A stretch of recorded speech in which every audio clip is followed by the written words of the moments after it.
Yo, JD here, Limitless, and we are back with some league racing on F1 2019, and we are back in WOR World Online Racing, and this is, I believe, it's round 9 of this championship, and we're at Austria, the Red Bull Ring.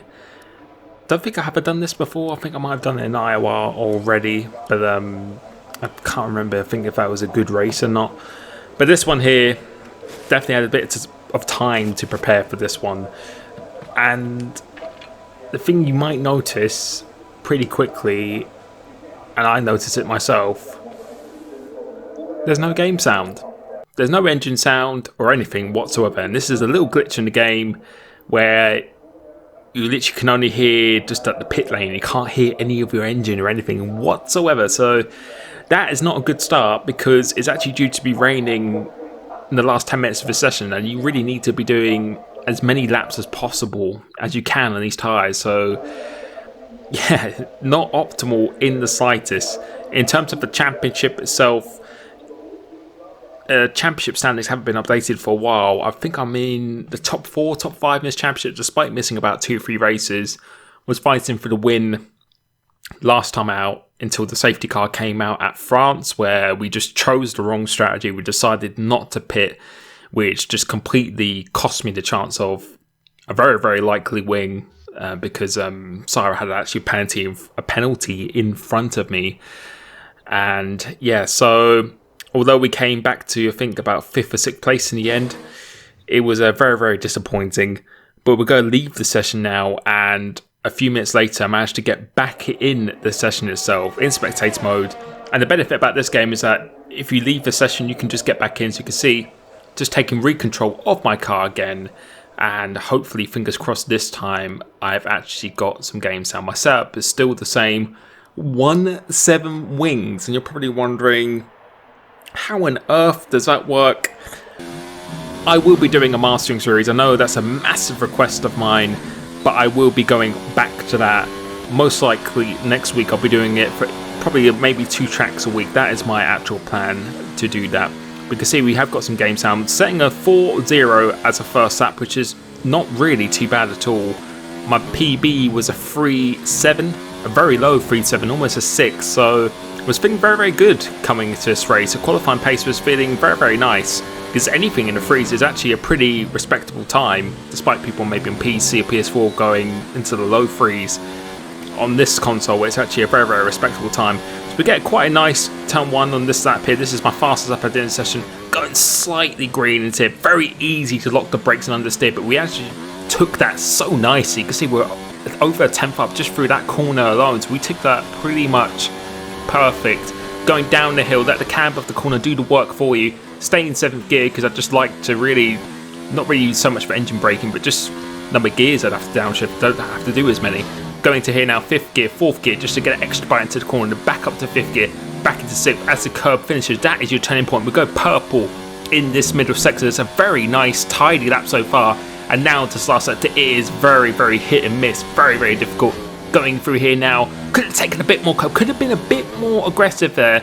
Went a little bit wide, could have got a bit tighter as that last apex, but going across the line now, it's a 3 minute 0.9, mid 0.9, which is not that much off pole, so a good lap. And I was really eager to get back into the pits to set a better lap, but you can see now it's already starting to rain, and I've gone to the pits because we were well over a second down on the delta I did before. So bit of a shame, because I actually missed out on an extra lap since I had to leave the session because of my game sound. I actually missed doing a lap that I could have done. So all if, coulds, buts and maybes really, but we have qualified P3, just over a 10th off Pinecone with pole with a 3 minute 8, so I was very, very happy with that. But the race itself, you can see now, is actually starting off with intermediate tyres, and hadn't done the wet, I don't think, ever around Austria in the slightest. So yeah, was not fairly confident for this part, but it was due to dry up in the race. So we've got 5 laps now, 5 lights now, and away we go, trying to get a good start.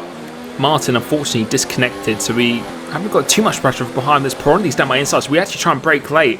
Miss a brake point, almost hit Pinecone, going out wide, and I was just really determined to try and keep this podium position. I really wanted to just get a podium this race, so we've gone back down to 4th. Got Leopard alongside me. He actually makes a little bit of contact with me going to this corner, so we're going round the outside. Pretty risky to try and hold around the outside, as Perondi is he's got quite a bad connection. He's from Brazil, so I don't think his ping is particularly good.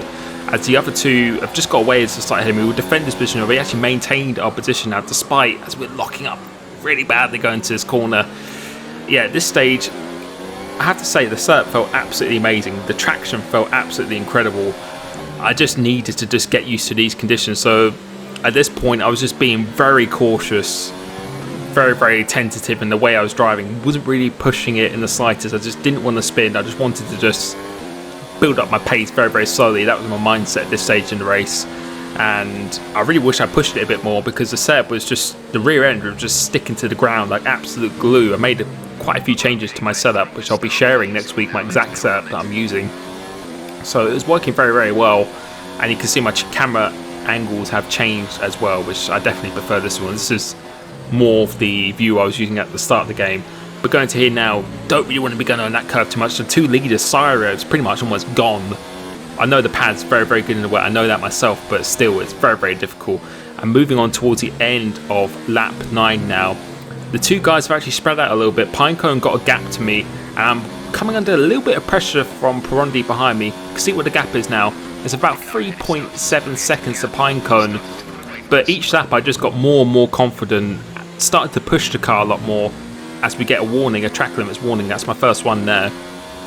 And I was just feeling more and more confident. So skipping to about lap 18 now, we'll see what the gap actually is. It's 3.6, so it literally has not changed really. And we actually started to create a little bit of a gap to the guys behind as well. So far, yeah, Pinecone's a really, really good driver at the moment. He's definitely someone who's been improving loads. So to be able to deliver this kind of pace, I'm actually pretty happy with this. As the safety car, with the virtual safety cars come out now, and that is triggered by someone actually retiring in the race itself. And I've been caught out by this, I think, in the race at Baku, where I just went too quick as we were going to speed up to the end of the zone now, as it's ending. And you can see we were well over half a second within the delta. I just didn't want to run the risk of getting a penalty at all. So taking it nice and easy. Got a nice little gap behind me. You can see definitely pulling away from Perondi and Leopard as well. But skipping towards the end of lap 20, we'll be able to see what the gap. I think he extended the gap through that safety car. But we'll be able to see what it is now going across the line. So Syro is pitting because the track is actually starting to dry out. And the gap is about 3.6 seconds. We actually closed in. We're actually closing in on Pinecone pretty quickly. It was about 4.2 seconds. And in a few laps, we've already closed it in. And you can see the gap going through this middle sector split. The track's starting to dry now. The gap is 3.2 seconds. We are closing in pretty quickly, about 3 or 4 tenths lap at this stage. Leopard behind. I think Perondi is already pitted.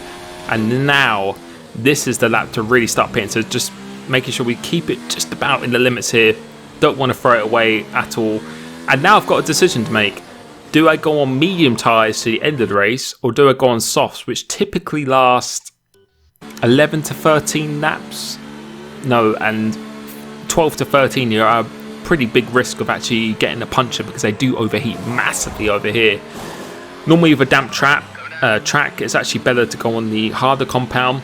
So Pinecone's gone on the soft. I've gone on the medium because I just really want to just secure this podium. I felt Pinecone was a little bit too far out of reach. If I went the same tyres, it was going to take a miracle to catch him in about 14 or 13 laps. Syro is already out of touching distance, so I've decided to put on the medium tyre because I knew it would get me to the end of the race, and I knew even if anyone on soft actually catches me up behind, I knew they'd be struggling big time at the end of the race. So we've got a nice decent gap behind, as you saw there, but over the next couple of laps, Perondi is actually full back. Syro setting 11.6 and a 10.0 for Pinecone, so it shows how quick those soft tyres really are. And we've got Leopard right behind me. At this stage in the race, I was driving very, very conservatively. I really was not pushing it at all. I was just driving really just not to get a track warning or anything at all. I was just a bit disappointing actually. I should have been driving a lot quicker than this. I was just being way too cautious with track limits and everything. I was just feel I was giving away half a second or even more per lap. I was just not pushing out traction zones or through the corner itself. And you can see now we've actually started to be caught by LCR Leopard. coming towards the end of lap 24 now. He is right on my gearbox. Got plenty of fuel, or just about enough fuel, and plenty of ERS to play with as well. Getting quicker and quicker each lap. And now this is the time where I've got to start defending, because his tyres are probably going to be good for another 5 to 6 laps, probably quicker than me on those laps. So we're going to not make it easy. We can't really afford for him to make it easy. As he goes down the inside, he actually goes straight on, and we're just going to get a pretty comfortable switch back to regain the position, back into podium position place. And he is right behind me once again. You can see Syra has actually gone down to P2, which just shows how good those tyres really are. And now we're coming under much more pressure from LCR Leopard. Gap's about 8.9 seconds ahead. And now trying to get a good exit of this, but it's very, very difficult because there's a DRS zone right here. And we're going to defend on this inside again. Do not want to make it easy. Try and just stay ahead if we can. Trying to outbrake him. He actually breaks around the outside, gets a slightly more grip. And now we're going to get the DRS. And you can see the traction already he has got off there. It's just insane. So it's pretty crucial now that I stay with him. I can't afford to let him get too far away, because if I do, I might run the risk of not being able to catch him up at the end of the race, and there was no guarantee I could even do that. These softs might even be quick enough to the end of the race. You can see how much a gap Pinecone has got now. These tyres are just absolutely insane. But again, I don't really regret my decision too much, because I just wanted to, honestly, just with some of the races I've had recently, I just wanted to get back on the podium again, and I felt this is the best way of me securing it. I didn't want to throw it away by getting a puncture at the end. So really, I just wanted to confirm that I would definitely be getting to the end of the race. And now you can see with my driving here, I've started to push much harder, as Leopard set the quickest lap with a 7.1. So this is now, I have to start pushing now. I can't afford to let him get away. And we actually get another track limit warning. So if I get one more, we're actually going to get a 3-second penalty, which again, can't afford at this stage in the race. And now we've started to push. We've already gained 3 tenths immediately, and he's just outside the DRS zone as well, so we've already lost DRS in the space of a lap. But you can see, skipping on towards the end of the race, he's actually got a fairly decent gap on me now. But you can see with my driving, we're taking much more risks, and we start to do the very low 7.2, so we're starting to match Syra, who was on the same tyres as me as well. So really started picking up the pace, because I can't afford for him to get away. I'd have to stay with him. So I'm really taking a lot more risk, being a lot much more aggressive, and this is honestly how I should have been driving really at the start, since we set the quickest lap, or my quickest lap, for 7.1. And again, we just can't afford to let him go away. But moving on to penultimate lap of this race here, going into the penultimate corner, we've managed to regain some speed again, because his tyres have started to go off very, very slowly. I've saved a bit of fuel and ERS for the last lap, and at this point, you may know if he has a penalty or not, but I always like to win on track no matter what. So we're going to try and attack him on this last lap using some ERS, and was planning to use hot lap for the remaining of this lap after the first sector, because I feel he's probably going to be quite low on it, because he's probably really desperate to get out of that 3-second window for me. Getting some good traction. You can see softs are definitely not delivering as good traction as they did before, and let's see if we can get anywhere near him as us. You can see Syra and Pinecone coming closer together again, which is confirming just the compounds are now starting to meet in the middle. He gets a very poor exit off here. We've got plenty of ERS to the end of the race. We could probably run it in hot lap for the remainder of this lap now. Running back and lean, trying to go round the outside of LCR Leopard, but deciding to think a little bit better of it. And coming into Smoke's corner, we're not going to be close enough, but I was feeling pretty good at this stage as Pinecone wins the race with that strategy, so GG to him. And then coming through this last corner, managing to keep our tyres in check, started to drive pretty well in the last stint, coming across the line, and you guessed it, we came home in P3 because LCR Leopard did in fact have a penalty, and I knew all I had to do is really just stick with him and stay behind him. And there's a few positives to take for that race. I think the qualifying was pretty good.